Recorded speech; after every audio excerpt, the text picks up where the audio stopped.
আসসালামু আলাইকুম। আমিন এক্সপ্রেস বিডিতে আপনাকে স্বাগতম।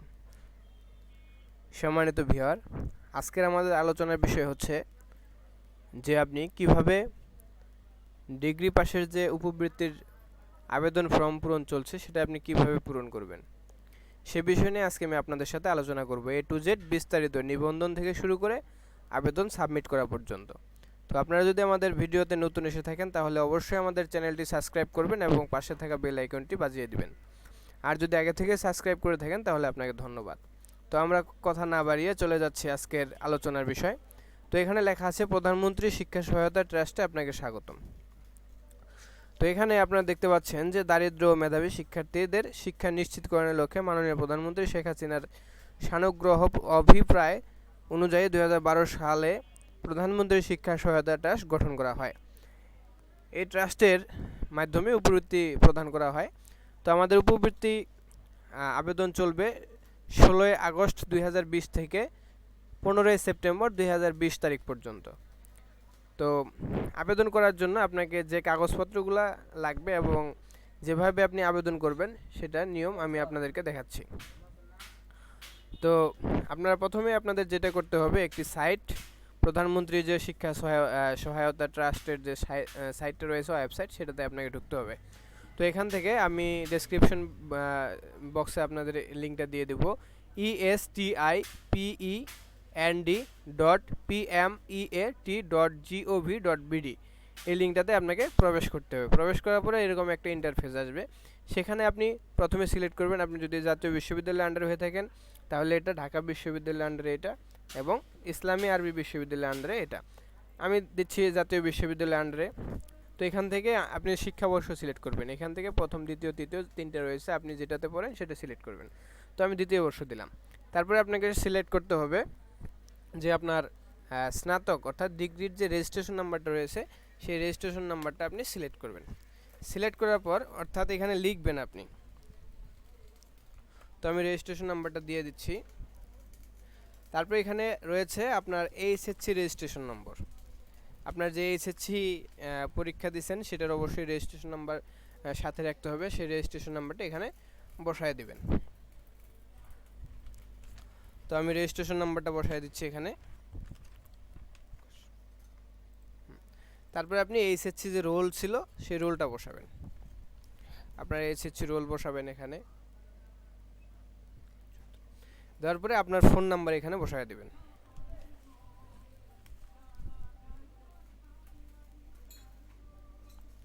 দেওয়ার পরে আপনি এখানে সিলেক্ট করবেন ডিগ্রি পাস। দেওয়ার পরে এখানে দেখতে পাচ্ছেন I M A not a robot, এখানে আপনি ক্লিক করবেন। ক্লিক করার পরে এরকম একটু ঘুরবে, ঘোরার পরে এরকম আসবে। এখানে যে লেখাটা থাকবে সেটার উপরে আপনি সিলেক্ট করবেন। এখানে লেখা আছে ফায়ার হাইড্রেন্ট, আমি এগুলা সিলেক্ট করে দিচ্ছি।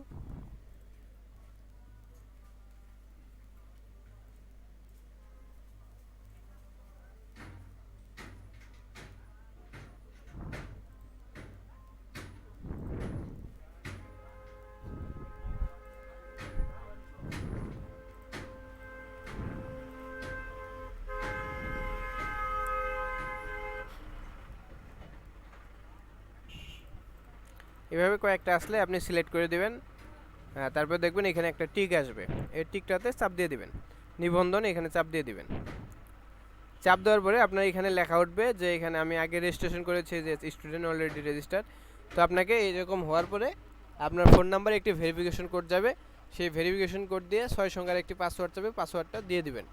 দেওয়ার পরে আপনাদের এরকম একটা বক্স আসবে, রেজিস্ট্রেশন করুন, প্রবেশ করুন। এখানে আপনার অবশ্যই যে ডিগ্রি পাশের যে রেজিস্ট্রেশনটা রয়েছে সেই নম্বরটা এখানে আপনারা দিয়ে দিবেন। আর আপনি যে পাসওয়ার্ডটা দিবেন 6 সংখ্যার, সেই পাসওয়ার্ডটা এখানে দিয়ে দিবেন। দিয়ে দেওয়ার পর আপনার এরকম একটা ইন্টারফেস আসবে। আসার পরে আপনাকে যেটা করতে হবে সেটা হচ্ছে আবেদন করুন বাটনে ক্লিক করতে হবে।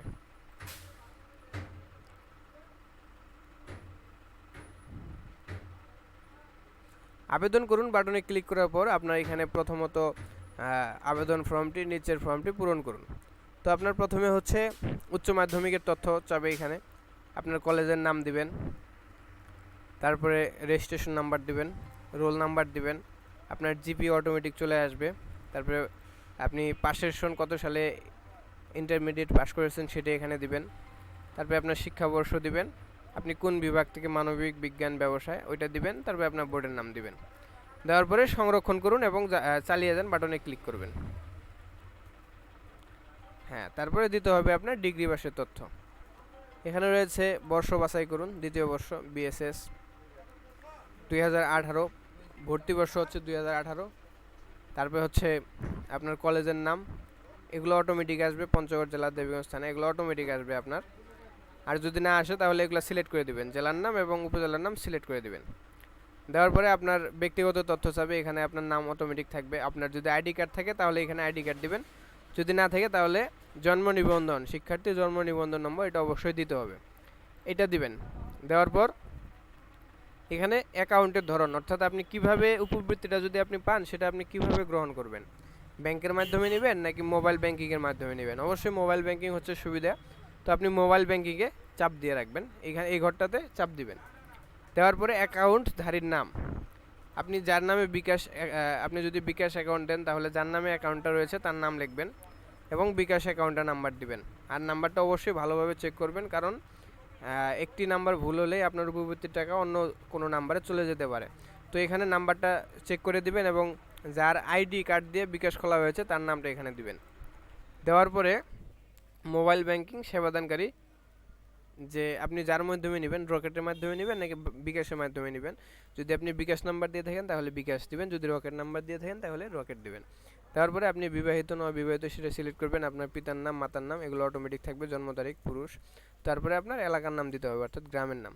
এটা দেওয়ার পরে আপনার জেলা সিলেক্ট করতে হবে, উপজেলা সিলেক্ট করতে হবে। তারপরে পোস্ট কোড দিবেন এবং আপনার অভিভাবকের ফোন নাম্বার দিবেন। দেওয়ার পরে আপনি কোন হিসাবে উপবৃত্তিটা চাচ্ছেন সেটাতে আপনি ক্লিক করবেন।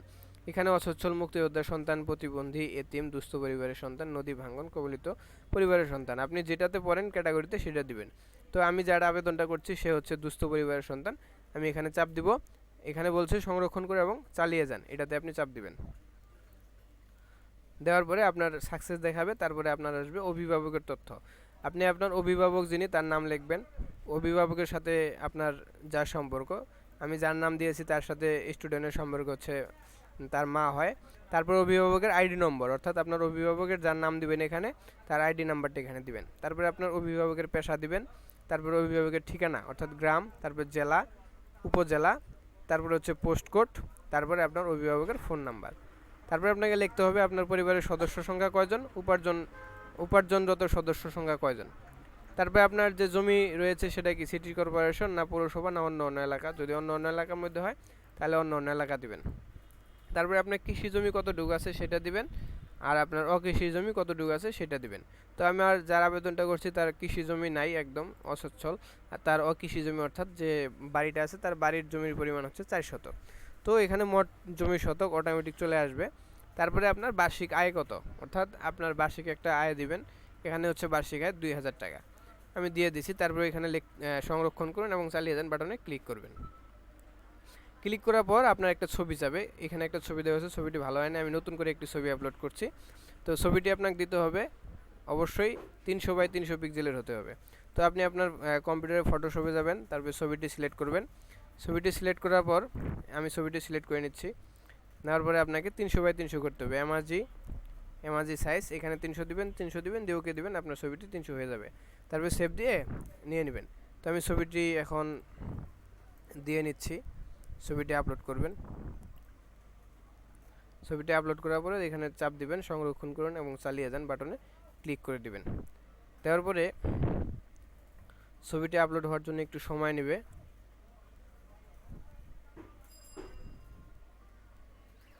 সময় নেওয়ার পর আপনাকে এখানে দেখাবে যে আপনার ডাটা সেভড হয়েছে।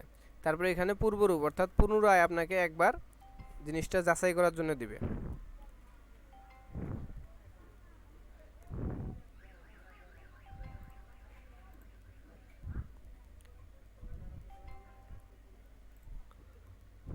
আপনি সব কিছু একবার যাচাই করে নেবেন যে তথ্যগুলো আপনি দিছেন।